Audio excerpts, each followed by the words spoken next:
నమస్కారం గురువుగారు. శ్రీమాత్రే నమః. గురువుగారు, మన ఇంటి ముందు ఎలాంటి విగ్రహాలు పెట్టుకోవాలి? ఎలాంటి విగ్రహాలు పెట్టుకోకూడదు? ఎలాంటి విగ్రహాలు పెట్టుకుంటే మనకు మంచి ఫలితం ఉంటుంది?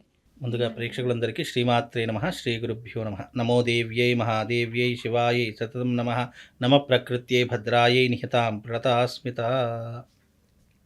మనము ఇంటిలో పెట్టుకోవాల్సినటువంటివి కొన్ని దైవికపరమైనటువంటి వస్తువులు కొన్ని ఉంటాయి. చాలామందికి మీరన్నట్టుగా ఇంటి ఎదురుగ్గా అంటే గేటుకి ఇరువైపులా ఆ హ్మ్. స్తంభాలు ఉంటాయి గదా! అవును. దాంట్లో అంటే అవి ఎందుకు పెట్టుకుంటారంటే వీధి పోటు ఉంటే. హ్మ్. అంటే ఆ ఇంటికి వీధి శూల గాని, వీధి పోటు ఉంటే దైవికపరమైనటువంటి విగ్రహాలను ఒక చిన్న గూడులా చేసి, చిన్న గుడిలా చేసేసి అవును. అందులో విగ్రహం లాంటివి గాని, లేదా పటం లాంటివి ఈ గణపతి పటాలు గానివ్వండి, హ్మ్. అమ్మవారి పటాలు గానివ్వండి, ఈ 6 ముఖాలు ఉన్నటువంటి గణపతులు, దాన్ని హ్మ్. నరదృష్టి గణపతి అని అంటాము. హ్మ్. అలాంటివి గాని చాలామంది పెట్టుకుంటుంటారు. అది వీధి పోటుకి, వీధి శూలకు ఏదైనా ఇల్లు తగిలితే గనక అలాంటి పద్ధతులు పెట్టుకుంటారు.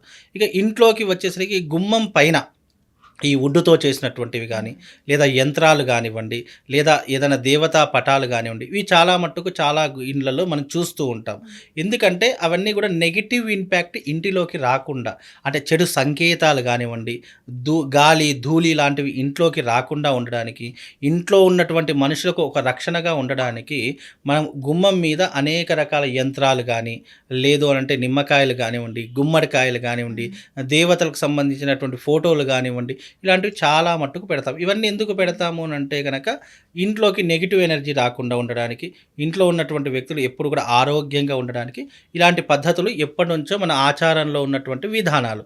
ఇంటికి గృహప్రవేశం చేసినప్పుడే తప్పకుండా బంధనం లాంటిది చేయాలి. చాలా మట్టుకు గృహప్రవేశం చేస్తున్నారు గానీ ఈ మధ్య కాలంలో బంధనం ఎవ్వరూ కూడా చేయట్లేదు. ఈ మధ్య కాలంలో 2, 3 గృహప్రవేశాలకు మామూలుగా గెస్ట్ లాగా వెళ్ళాను. వాళ్ళ భక్తులు పిలిస్తే ఇలా వెళ్ళాను. వాళ్ళు అక్కడ అందరూ కూడా అన్ని రకాల తంతు చేస్తున్నారు. అన్ని రకాల పూజలు చేస్తున్నారు గానీ, ఇంటికి బంధనం వేయట్లేదు. పూర్వకాలంలో ఏం చేసేవారంటే, ఈ యొక్క పుణ్యావాచనంలో ఒక దారపుండం తీసుకొని, అందులో పుణ్యావాచనంలో అది వేసి, ఇంటికి మంత్రయుక్తంగా బంధనం చేసేవాళ్ళు. అంటే, ఆ దారాన్ని ఇంటి పైకప్పు భాగంలో మొత్తం ఇంటి చుట్టూ తిప్పేటటువంటి వాళ్ళు. దాన్ని బంధనము అంటాము. అలాంటి బంధనం ఈ మధ్య కాలంలో ఎవ్వరు కూడా చేయట్లేదు. దాని ద్వారా ఏమవుతుంది అంటే, ఇంట్లో నెగెటివ్ ఎనర్జీ పెరిగిపోతుంది. ఇన్ ఏ ఇల్లైనా, ఏ అపార్ట్‌మెంట్ అయినా ఇంటిలో బంధనం చెయ్యకపోతే అనేక రకాలుగా ఇబ్బందులు జరుగుతాయి. అవి ఎలాంటి ఇబ్బందులు జరుగుతాయి? ఇంట్లో మనశ్శాంతి ఉండదు. డబ్బు సంపాదిస్తారు, మనశ్శాంతి ఉండదు. కడుపు నిండా తిందాము అనంటే రోగాల బాధతో శరీరం అంతా నిండిపోతూ ఉంటుంది. ఇంట్లో ఈర్ష్య, అసూయము, ద్వేషము ఇవన్నీ కూడా విపరీతంగా విజృంభిస్తూ ఉంటాయి. అంటే విపరీతంగా చెలరేగిపోతూ ఉంటాయి. ఇంట్లో ఒకరినొకరు పడకపోవడము, వేరే కాపురం పెట్టడము, లేదా ఇంట్లో ఉన్నటువంటి అన్నదమ్ములు బయటకు వెళ్ళిపోవడము, తల్లిదండ్రులంటే పడకపోవడము, అత్తామామలకు గొడవలు కావడము, ఇలాంటివి ఎన్నో రకాలైనటువంటి పద్ధతులు ఆ ఇంట్లో జరుగుతూ ఉంటాయి. ఎందుకు అనంటే గనక ఇంట్లో వాస్తు బాగానే ఉంది, అంతా బాగానే ఉంది అని మనం చూస్తాం. కానీ ఇంటికి బంధనం చేశారో లేదో ఎవరు కూడా చూడరు. అందుకే ఇంటికి బంధనం 3 రకాలుగా ఉంటుంది. ఒకటి మంత్ర బంధనము, 2 యంత్ర బంధనము, 3 దార బంధనము. ఈ 3 కూడా చేయడం ద్వారా ఏమవుతుందంటే ఇంట్లో నెగెటివ్ ఇంపాక్ట్ ఉండకుండా ఉంటుంది. ఇప్పుడు కోట్లు పెట్టి ఇంట్లో తీసుకుంటారు. ఒక్కొక్క హ్మ్. అపార్ట్మెంట్ తీసుకుంటే 3,00,00,000, 4,00,00,000, 5,00,00,000 ఇట్లా అంటే డబ్బును పెట్టి లగ్జరీ చూసుకుంటున్నారు తప్ప ఇంటికి రక్షణ చూసుకోవట్లేదు ఎవ్వరైనా గానీ. కాబట్టి ఇంటికి రక్షణ చూసుకోండి. ఇంటికి బంధనం చేసుకోండి.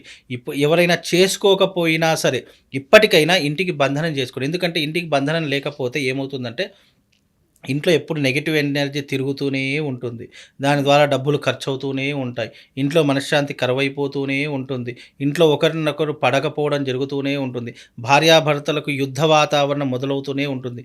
ఒకరొకరు ఒక 2 రోజులు బాగుంటాడు. మూడో రోజుకి ఒకరినొకరు చూస్తే కోపం, ఆవేశం పెరిగిపోతూ ఉంటుంది. ఇవన్నిటికి కారణం ఏంటంటే ఇంటిలో బంధనం లేకపోవడం. అందుకే చాలా మటుకు పూర్వకాలంలో ఏం చేసేవారంటే ఇంటికి బంధనం లేకుండా ఇల్లు కొనేవారు కాదట. అందుకే ఇంటికి బంధనం చేసుకోవాలి.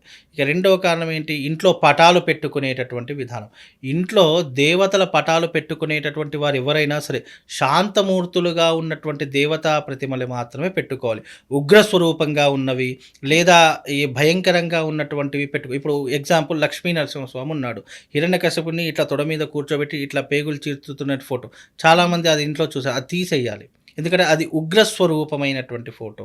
అలాగే చాలామంది కాళీమాత ఫోటోను పెడుతూ ఉంటారు. హ్మ్. కాళీమాత ఫోటో ఇంట్లో ఉండకూడదు.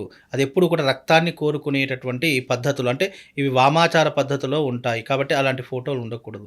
అలాగే ఇంట్లో ఎంటర్ అయితున్నప్పుడు తప్పకుండా గణపతి యొక్క ప్రతిరూపం ఉండాలి. మనం బయటకు వెళ్ళినా, ఇంట్లోకి వచ్చినా గణపతి యొక్క ప్రతిమ ఉండాలి. అందుకే ఇప్పటికీ కూడా గుమ్మం మీద చాలామంది గణపతి యొక్క వుడ్‌తో చేసినటువంటి గణపతిని మనం చూస్తుంటాం. లేదా చాలా మట్టుకు గ్లాస్ మీద గణపతి యొక్క రూపం అనేది చూస్తాం. కాబట్టి గణపతి యొక్క రూపాన్ని ఇంట్లో పెట్టుకోవడం ద్వారా శుభ సూచకం జరుగుతుంది. అలాగే ఇంటి లోపల వైపు సింహద్వారం ఉంటుంది. మెయిన్ ఎంట్రన్స్ సింహద్వారం అంటాం. ఆ మెయిన్ ఎంట్రన్స్ వైపు బయట వైపు గణపతి ఉండాలి. ఇంట్లోకి వెళ్ళేటప్పుడు మనకు గణపతి కనిపించాలి.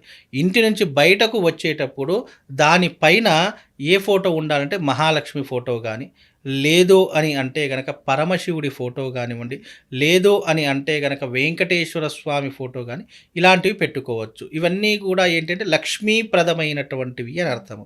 అలాగే ఆ ఇంట్లో ఈ పటాలు ఉండడం ద్వారా వారింట్లో సిరి సంపదలు ఎప్పుడూ కూడా వృద్ధిగా ఉంటాయి, సమృద్ధిగా ఉంటాయి. అంటే ఇంట్లో నుంచి డబ్బు ఇప్పుడు చాలామంది ఇంట్లో డబ్బు సంపాదిస్తారు.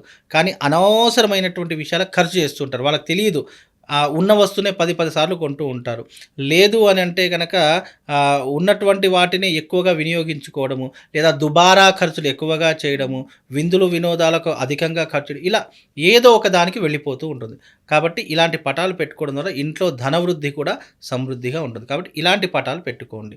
దాని ద్వారా శుభం లాభం కలుగుతుందమ్మా. ఓకే గురుగారు. మంచి విశ్లేషణ అందించారు. అంటే ఇంట్లో ఎలాంటివి పెట్టుకోవాలి, గుమ్మం బయట ఎలాంటి విగ్రహాలు పెట్టుకుంటే మంచి జరుగుతుంది అనే దాని గురించి చాలా చక్కగా వివరించారు. ధన్యవాదాలు.